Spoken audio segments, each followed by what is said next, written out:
இதில் தோராயமாக இப்போ ஒரு 250 பழங்கள் இருக்கும். இது வந்து 1000 பிஞ்சுகள் இருந்திருக்கு. அந்த மரம் வந்து பார்த்தீங்கன்னா 100 சென்டிமீட்டர்லேயே கிளப்பெறிஞ்சிருக்கு. 6 அடி பூமிக்கு உள்ளார புதைஞ்சிருக்கு இந்த மரம். இந்த பகுதியில் எங்கேயுமே இது மாதிரி கீழே கிளப்பெறிஞ்சு நீங்கள் மரம் பார்க்க முடியாது.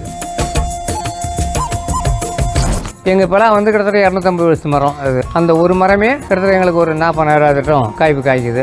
மற்ற மரம் எல்லாம் ஒரு 5 நாளில் 4 நாளில் பழுத்துரும். அந்த மரத்துக்கு இருக்கிறது ஒரு ஸ்பெஷாலிட்டி என்னன்னாக்கா 8 நாள் ஆகும். அதால் வெளியில் எடுத்து போகிறதுக்கு வெளிநாட்டுக்கு போகிறதுலாம் கூட அந்த காயை விரும்பி கேட்பாங்க. இப்போ இதில் வந்து நீங்கள் தோராயமாக பார்த்தீங்கன்னா ஒரு 150 சொலை இருக்கும். இதோடைய வெயிட் வந்து பார்த்தீங்கன்னா 25 கிலோ தான் இருக்கும். பெரிய காய் வந்து நம்ம அது விலையும் அதிகமாக இருக்குது, அதை எடுத்துக்கிட்டு போகிறதுக்கு சிரமம். ஒரு 50 கிலோ ஒரு ஆள் எடுத்துகிட்டு போகிறது கஷ்டம். கிலோ வந்து பார்த்தீங்கன்னா 55 கிலோ 60 கிலோ 120 கிலோலாம் வந்து ஒரு காலகட்டத்தில் வந்திருக்கு.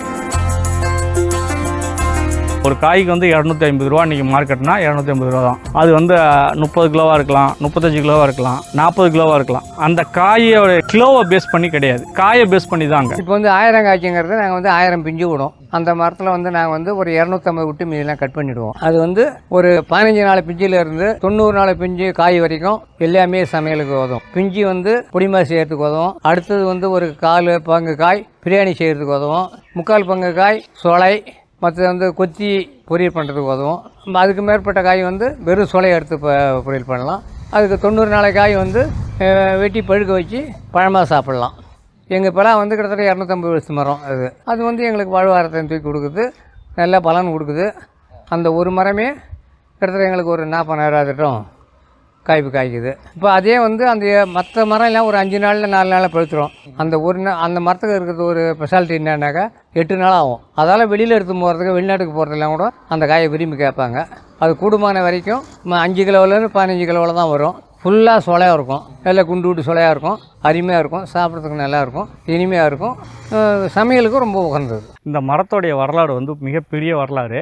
கிட்டத்தட்ட ஒரு 9 தலைமுறைகள் தாண்டி வந்துருக்கு இந்த மரம். 10வது தலைமுறையை பார்க்குது. ஒரு தலைமுறை என்பது பார்த்திங்கன்னா 30 ஆண்டுகள் வச்சுக்கலாம். 30 ஆண்டுகள் பார்த்திங்கன்னா கிட்டத்தட்ட 9 தலைமுறை தாண்டி 10வது தலைமுறையை பார்க்குது. நாங்கள் வந்து இதை 250 ஆண்டு காலத்துக்கு மேற்பட்ட பழமையான மரம்னு சொல்லிகிட்டு இருக்கோம். ஆக்சுவலாக இதோடைய உண்மையான வயதை வந்து நீங்கள் கணிக்கணுன்னா பார்த்தீங்கன்னா 400-405 ஆண்டுகளாக இருக்கும் அந்த மரம். இது ஏன் இவ்வளோ ட்ரெண்ட் ஆகுது இந்த மரம் அப்படின்னா, வயதில் ஒரு அதிகப்படியான ஒரு வயதும் உற்பத்தியில் ஒரு அதிகப்படியான உற்பத்தியாக அந்த மரம் காய்க்கிறதால வந்து பார்த்திங்கன்னா இது ரொம்ப ட்ரெண்ட் ஆகிட்டுருக்கு. ஸோ 1000 காசி வந்து இப்போது ஒரு வாட்டி அறுவடைக்கு எத்தனை பழங்கள் வந்து உருவாகுது? இது வந்து பார்த்திங்கன்னா 350க்கு மேற்பட்ட பிஞ்சுகள் விடும். 400 பிஞ்சு அப்படி கூட விடும். ஆனால் நாங்கள் கவாத்து முறையில் வந்து பார்த்திங்கன்னா அந்த பிஞ்சுகளோட எண்ணிக்கையை குறைச்சிருவோம். எதனாலன்னா மரம் வந்து அடுத்த ஆண்டு வந்து பலன் கொடுக்காத போயிடும். அந்த ஆண்டு அதாவது பிளாவை பொறுத்த வரைக்கும் அதோடைய உற்பத்திக்கும், அதாவது அதோடைய சக்திக்கு அதிகமாக உற்பத்தி பண்ணக்கூடிய ஒரு தன்மை உள்ளது பிளா. அந்த மரத்தோடைய கெப்பாசிட்டியாக 50 காய் அப்படின்னா 150 பிஞ்சுகள் விடக்கூடிய தன்மை உள்ளது. ஸோ அதை சராசரியாக ஒரு அளவை கொண்டுகிட்டு போகணும்.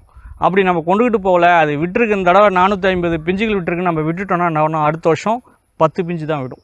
ஸோ அதனால் என்ன பண்ணுவோம், கவாத்து முறையில் வந்து 350 பிஞ்சு இருக்குன்னா ஒரு 150 பிஞ்சை கழிச்சிட்டு 250 பிஞ்சை வந்து நாங்கள் சராசரியாக வருஷம் 250 பிஞ்சு அப்படி கொண்டுக்கிட்டு போவோம். ஒரு காய்க்கு ஒரு காம்புக்கு ஒரு பிஞ்சு தான் விடுவோம். அதுதான் வந்து கவாத்து முறை. இப்போ இந்த காய் எடுத்துக்கிட்டிங்கன்னா மேலே வந்து கட் பண்ணியிருக்காங்க பாருங்கள், ஒரு அங்கே ஒரு காய் இருந்து கட் பண்ணியிருக்காங்க. அதே மாதிரி எல்லாம் ஒரு காய்களை பார்த்திங்கன்னா பக்கத்தில் நிறையா காய் வரும். அதெல்லாம் வந்து கட் பண்ணி எடுத்துருவோம். ஒரு காம்புக்கு ஒரு காய். ஓகே. நீங்கள் கேரளா அதே மாதிரி வேறு இடத்துலலாம் பார்த்திங்கன்னா ஒரு காம்புலேயே வந்து பார்த்திங்கன்னா 4 பிஞ்சு 5 பிஞ்சு இருக்கும். அந்த மெத்தட் வந்து இங்கே கிடையாது. இங்கே வந்து என்ன பண்ணுவோம், ஒரு காம்புக்கு ஒரு காயின்னு தான் விடுவோம் கணக்கு பண்ணி. அதுவும் எது திறமாக இருக்கோ நல்லா பெருசாக வருதோ அந்த காய் தான் விடுவோம். கொஞ்சம் ஓட்ட வரிசலாக இருக்கிறதெல்லாம் கட் பண்ணிவிடுவோம். அதுதான் கவாத்து முறை.